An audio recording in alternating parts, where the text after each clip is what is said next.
One for this. No, yeah, but the other one's the cleaners, I think. Okay.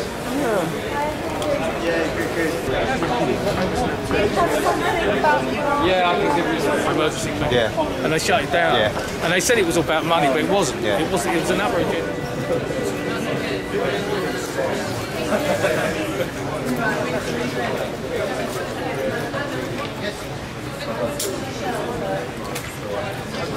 And yet it feels like a war has been declared upon us. The financial industry, who have created this economic crisis and who have huge influence over our governments, are attempting to divert attention away from their culpability by trying to blame poor, sick and disabled people instead. Amen. We all feel the huge injustice of this, but we are not alone.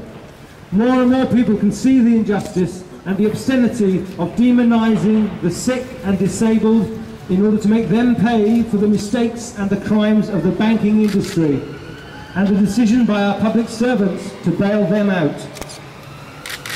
Now, where does Atos fit into all this?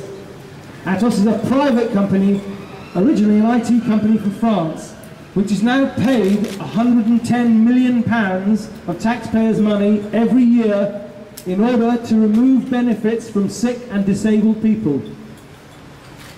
Those of you who watch Channel 4's dispatches will know that undercover filming within offices of Atos has revealed what we all suspected, that the staff of Atos work to fulfill preset targets in order to remove benefits from 7 out of 8 claimants, regardless of the person's need or condition.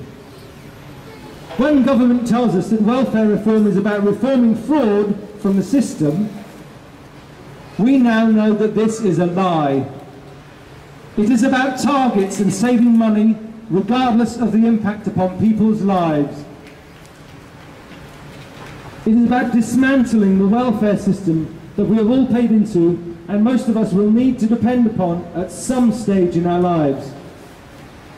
The undercover filming also revealed that some Atos staff think they will not be held accountable for the mistakes and inaccuracies when removing benefits from those in genuine need, and therefore they can absolve themselves of all blame. This callous, self-serving attitude is appalling. No job is worth destroying your peace of mind, integrity, compassion and humanity for. Whilst Atos did not devise the government policies, it does not absolve them of responsibility. They are still the foot soldiers that are implementing this cruel and unfair regime. Now we will begin the memorial ceremony. Thank you. And disabled people are being targeted and forced to pay for a crisis they did not create. Some are paying with their lives. So today we will remember them, our beloved dead, these who have fallen in the war against us. It is of great sadness to us that Atos are making so many mistakes and causing so much distress. During a 9-month period, at least 1,100 people have died shortly after being assessed by Atos and found fit for work. That is the equivalent of 32 people a week. The last weeks of their lives must have been so traumatic, having to cope with being so ill and yet also having to face the distressing prospect of losing their income and being forced into seeking work in the collapsing job market. We also remember the people who have died during or shortly after going through the lengthy and stressful appeal process. So many have fallen during this campaign against us. Today we remember them all.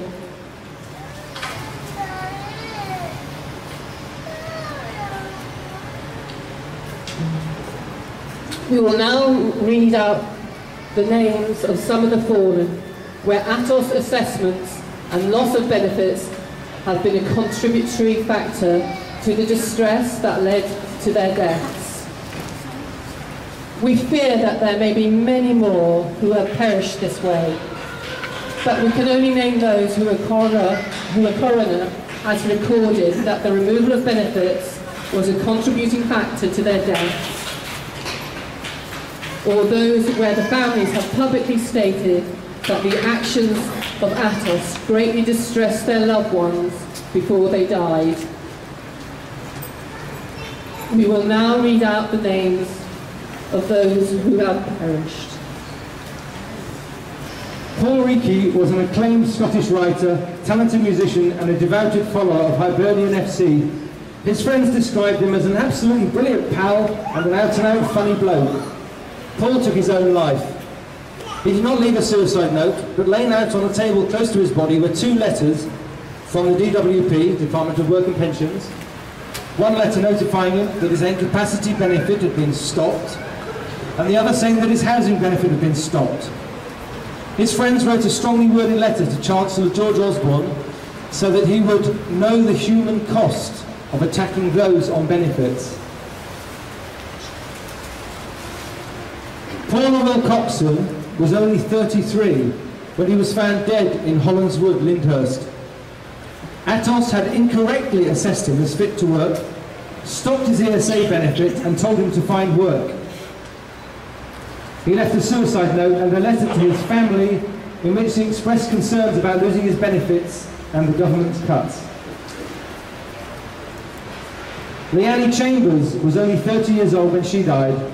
She's worked as a sales coordinator in the past, but had been battling with depression for a number of years. Her condition worsened after she received a letter from Atos pressuring her to attend a WCA to see if she was fit for work. That night, Leonie walked out of her home sometime after midnight when her partner was asleep. A search was launched after he woke and found her missing.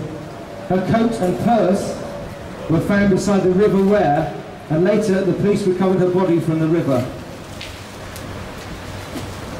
Elaine Christian was 57 and had worked in a bakery, but was forced to leave work because of spiralling health problems. Her colleagues at the bakery described her as a cheerful, hard-working and trusted member of staff. Elaine had been very worried about attending a medical appointment with Atos to assess her for work. Mr. Christian woke up to find his wife of 28 years missing. In the kitchen he discovered a suicide note, empty packets of painkillers and pools of blood. After a police search, Elaine's body was retrieved from a nearby waterway. She tried to cut her wrists 10 times, taken an overdose, but had died of drowning. Her husband said she was worried about the assessment, but was not one to complain. Her manager from the bakery said she was one of the nicest people I knew and had a heart of gold. Elaine was totally trustworthy. George from Chesterfield in Derbyshire worked all his life, first as a miner and a foundry worker, then as a communications engineer, until a heart attack in 2006 when he was 53. George tried to go self-employed, but his doctor told him to stop work, and George applied for ESA. George was then assessed by Atos. During his work capability test, they noted that he had angina, heart disease and chest pain, even when resting. At first, George was found fit for work and put on job seekers allowance. He appealed, and after waiting 8 months, he was put into the work group and had to start doing work activities. A few months after this decision, George collapsed and died of a heart attack, the very day before another Atos medical. His widow is convinced that the stress of trying to claim benefits through the Atos system killed him. David Groves was the father of 2, and his grieving family said that he was killed by the stress of facing Atos and their stressful medical tests. He had claimed incapacity benefit for 3 years because his doctor had ordered him to stop working after having a heart attack and a stroke. David was greatly affected by being lumped in with the dole scroungers and benefit cheats when Ian Duncan Smith ordered a crackdown on spongers. David had already won one appeal to keep his incapacity benefit, but when Atos called him for yet another test, he became very upset. His wife Sandra said, when the government said they were going to get all those benefit cheats and Dave was called in for a medical, he felt he was back to square one. It built up. He was in a terrible state the day he died. It was the stress that killed him, I'm sure. David was 56 and died of a massive heart attack the night before his Atos medical. His son said he could hardly walk any distance without needing help for his angina spray. I don't know why they did not have just asked the consultants, who would have told them that his heart was too weak, even to have an elbow operation that he needed. They would have made it clear how ill he was. Mark and Helen Mullins, many of you may know Mark and Helen's story. You'll have seen the video of them being interviewed outside a food bank. The married couple have been having a real struggle getting access to the correct benefits that they needed. The local authority removed Helen's 12-year-old daughter from her because Helen had learning difficulties and her daughter was having to look after her. She was not able to claim job seekers allowance because she was told she was not fit for work. However, they had real problems trying to obtain disability living allowance because she had an invisible disability, a brain disability. At the time of the interview, they were surviving hand to mouth and walked 10 miles to go to a food bank each week to get enough food for them to survive on. They had no fridge or cooker and lived in only one room to keep as warm as they could because they couldn't afford to heat their home. They survived on stew that they cooked on a one-ring gas burner. In the end, the appeals and reassessments for benefits wore them down. The struggle to survive and carrying on fighting became too much for them both. They made a suicide pact and were found lying side by side at their home. The man, nervous and clearly not accustomed to addressing rallies, took the microphone to explain how his uncle, who had severe mental health problems, had been assessed by Atos and had been found fit for work and given 0 points. His uncle was dismayed to find his benefit claim rejected. He then appealed against the decision and won at tribunal. But shortly after that decision, he was called in again for another assessment. For a second time, Atos found him fit for work, gave him 0 points, and told him he did not qualify for benefit. He then began appealing against the decision again.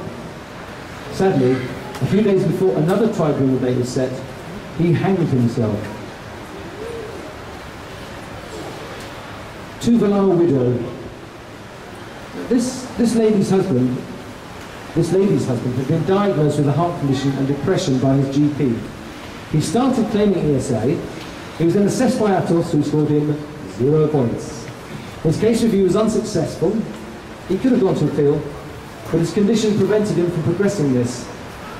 He felt that he was being hounded to go back to work before he was ready. Allegedly, the DWP took the unusual step of writing to his GP to stop them from issuing sick certificates. Sadly, her husband found the stress of being denied benefits and the continual pressure of being forced to find work when he was ill too much. He committed suicide. His widow is considering suing Atos and the DWP for corporate manslaughter. She believed that they ignored his mental health issues completely. Little sister. Now this lady, a bright independent professional, became very ill due to psychosis and bipolar disorder, a life-threatening mental health condition. Little sister lost her job because of her health problems and then had to make a claim for ESA. Dealing with benefit claims, assessments and appeals when suffering from a mental health problem causes great anxiety, stress and anguish. Atos found little sister fit for work.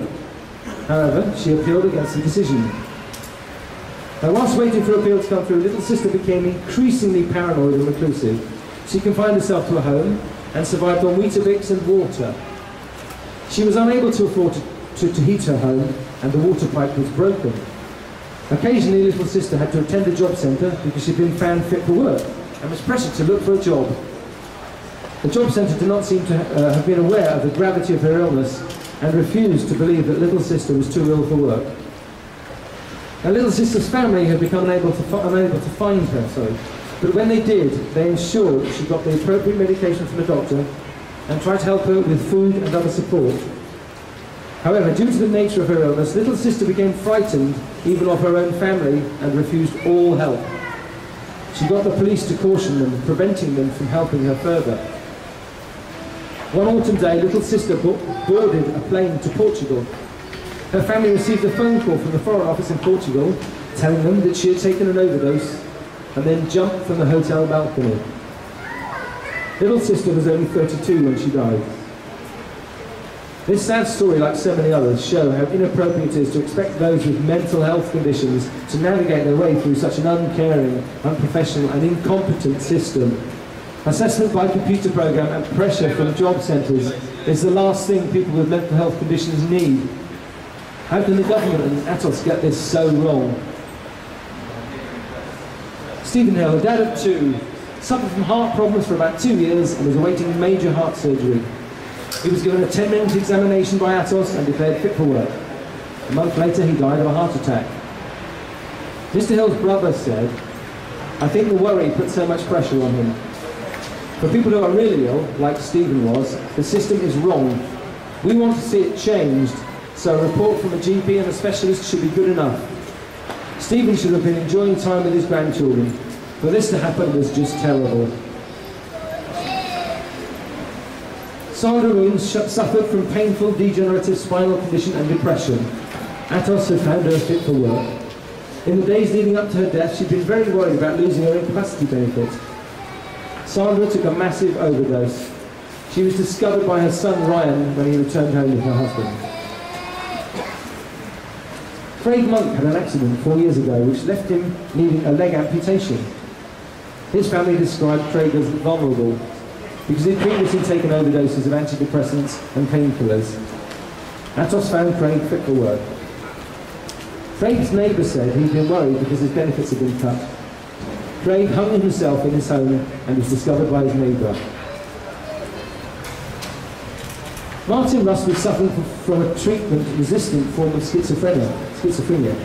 His mother described him as a very passive, very caring person, and added that he'd attempted suicide before because he feared being a burden. An Atos assessment meant that he had to return to work, and the prospect of having to take a job before he felt ready piled pressure upon him, and he became extremely worried about it. Martin, who was only 36, committed suicide, leaving a note saying, "To those I love, I'm sorry. Goodbye."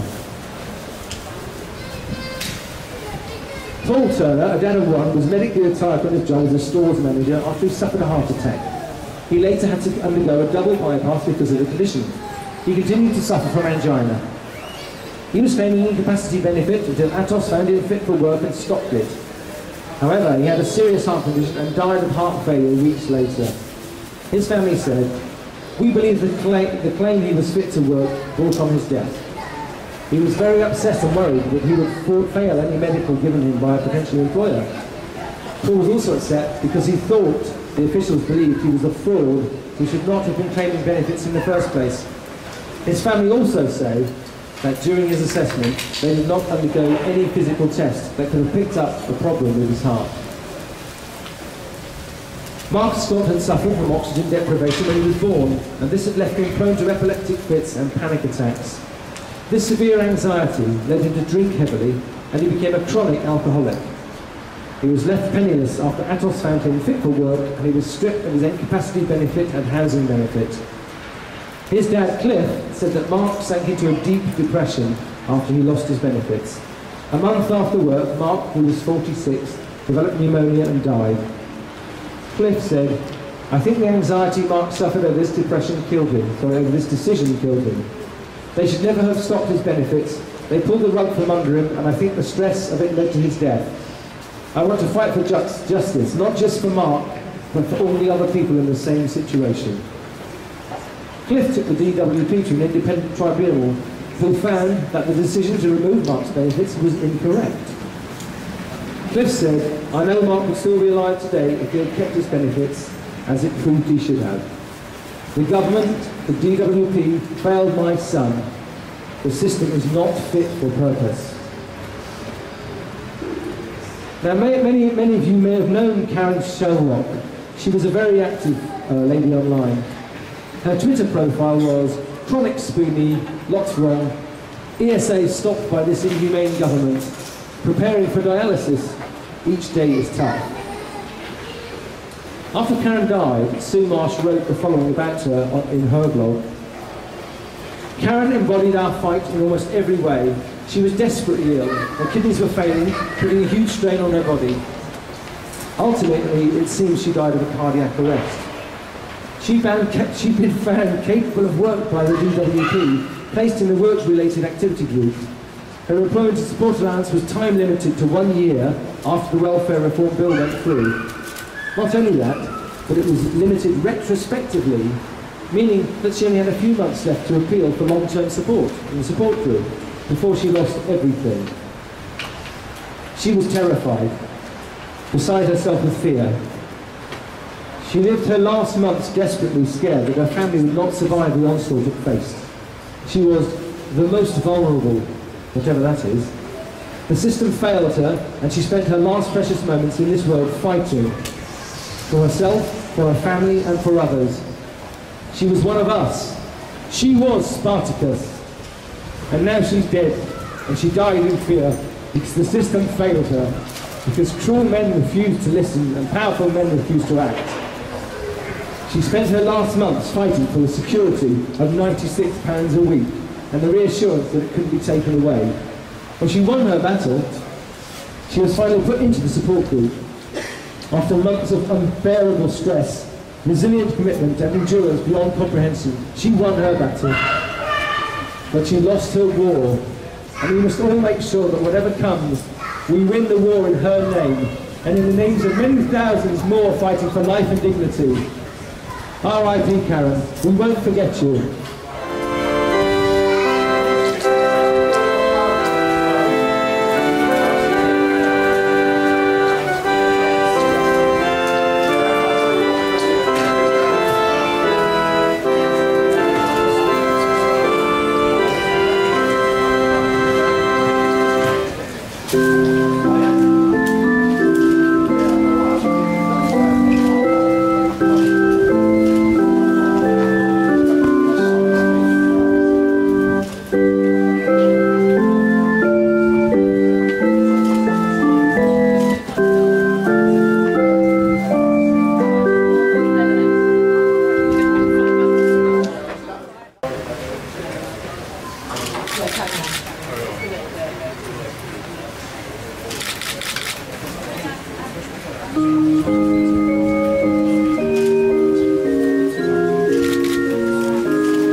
Done to you. We recognise your pain and your struggle. We are sad that you had to pay the ultimate price because of this great injustice wrought against you. We honour you with our tears.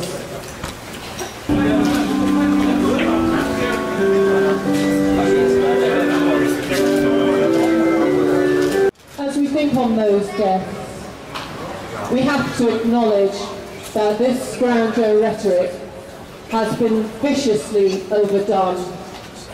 The government must stop trying to demonise sick and disabled people. It is cruel, unjust, inhumane. It is a witch hunt and it has to stop. Most people come to the benefit system because their lives have hit an iceberg. Their ability to function and earn money is in tatters, and they are driven to desperation. At their lowest ebb, in their moments of greatest need, the system, Atos and the Department of Work and Pensions, kicks them in the teeth. We need everyone to realise that the welfare system is being dismantled. Private companies like Atos are draining public money away from the welfare support systems and into private pockets. The work capability assessment is not fit for purpose, and unless something is urgently done to substantially change this, then more deserving and genuine people will continue to suffer and to die. When, oh when will there be more politicians, community leaders and spiritual leaders to make a stand and speak out in defence and support of sick and disabled people, to insist that the persecution, suffering and carnage stops. But we must not give up. I look around me now and I just see the faces of friends. Friends that I know have felt pain and fear that comes when a government tries to demonise you. I have felt it too. We know the fear and despair that this war against us is generating. We know how it feels to be verbally abused and even physically assaulted because you are sick or disabled. This is why we're here, to stand together, to support one another, to prevent any more of us falling like our beloved dead. We must and we can stand together to fight against this great injustice, to keep each other safe and to keep each other strong. Others can see the injustice and they have spoken out in our support. We have the support of all those who have compassion and integrity. The British Medical Association have described the work capability assessment as not fit for purpose and have demanded for it to be halted immediately. The Royal College of Psychiatrists has strongly criticised the devastating effect that Atos and cuts have on patients. The mental health charity Mind have branded the work capability assessment as inhumane. Other professional bodies and charities have joined in the criticism, including the Nursing and Midwifery Council, the Royal College of Nursing, Healthcare Professions Council. Even the Citizens' Advice have spoken out.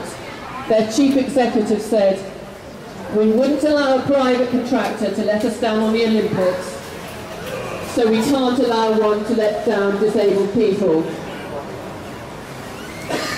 Mistakes by Atos have a human cost and a cost to the taxpayer.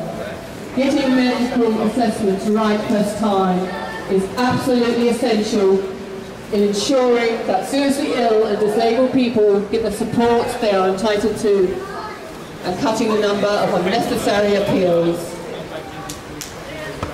Private companies on government contracts must be accountable to the public. Government should act now to put in place regular, independent monitoring of the accuracy of work capability assessment reports and to look at imposing financial penalties on Atos for every inaccurate report they produce. It seems that the only ones who seem to think that Atos are doing a good job are Atos themselves and of course Messrs Grayling, IDS and David Cameron. However, I think we are going to see that view severely challenged in the Houses of Parliament during September. So, those who chose to target us may have thought that we were an easy target, that we would lie down and go quietly, but they are wrong. We say to those who have wronged us and who continue to wrong us, we are strong, we are proud, we are united, and we know we are being unjustly treated.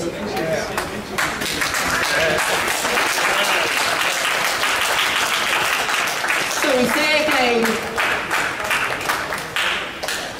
we say again, we will not lie down, we will not go quietly, we will never stop shouting about this injustice. You will hear our voices and those of our supporters in Parliament, in the courts, online and on the streets. You will hear our voices, you will see our actions, you will feel our anger. You will be called to account. We will never stop. We will not go quietly.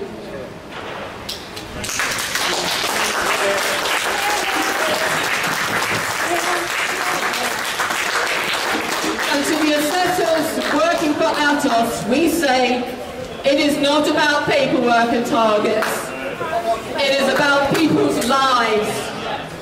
So today, Atos, you will hear what is in our hearts. Back in 2009, where she was a cleaner, I believe, and she felt too unwell to carry on. And at her Atos exam, she told them that she felt breathless and tired, and they found her fit to work. And shortly after that, she was found to have terminal lung cancer and died. And that was exposed several years ago, so they have known all along about these people, and they have a genocidal policy of driving sick and disabled people off benefit. Even cancer patients who are undergoing chemotherapy are not exempt from the work conditions for benefit. And it was brought in by Labour, but now we have a government that is intent on denying us the money we need to survive. And disabled people are under attack as never before since the welfare state was set up. And the Paralympics are being promoted like everyone's a young, fit, disabled person, and that's not the reality. The reality is most people have disabilities after many years of wage work. Our health is destroyed by the kind of work we do, the hours and the conditions and the pollution. And then when we need some help after we've been paying in for many years, then we don't get anything. So we're also here to highlight how, in particular, women are doing a lot of unwaged caring work which is not that valued. As disabled women, we're particularly looking after children. Yet when we go to the Atos test, if we're looking after our children, they say we're fit for work.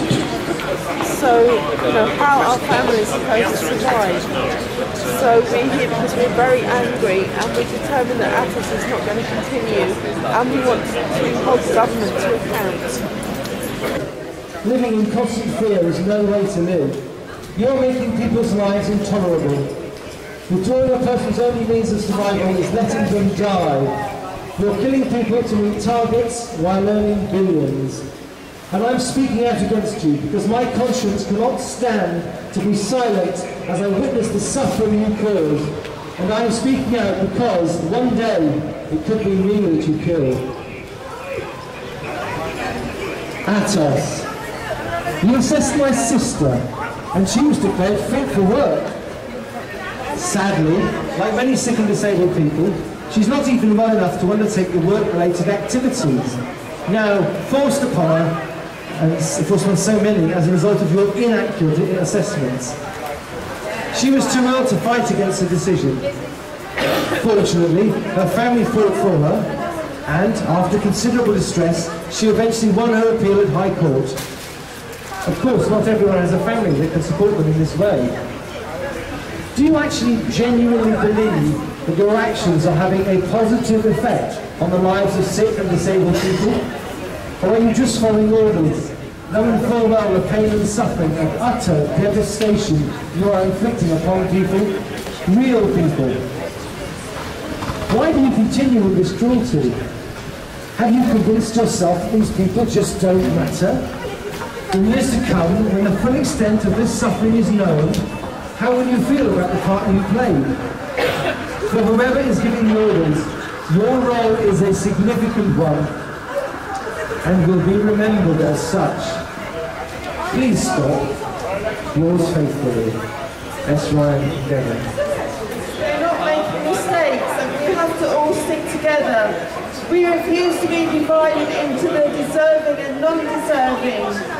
It's not true that fraud is a serious problem. They're the biggest frauds. They have £3 billion worth of government contracts, public money. Suicidal, I've been placed in a support group. It would appear there's no consistent policy about people reporting as suicidal when they attend Atos healthcare assessments. Clearly, the guidance is that people reported as suicidal should be placed in a support group, but a lot are not being placed in a support group and are being put at risk.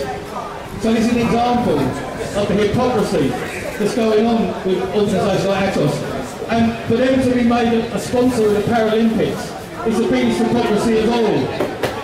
You know, utter hypocrisy.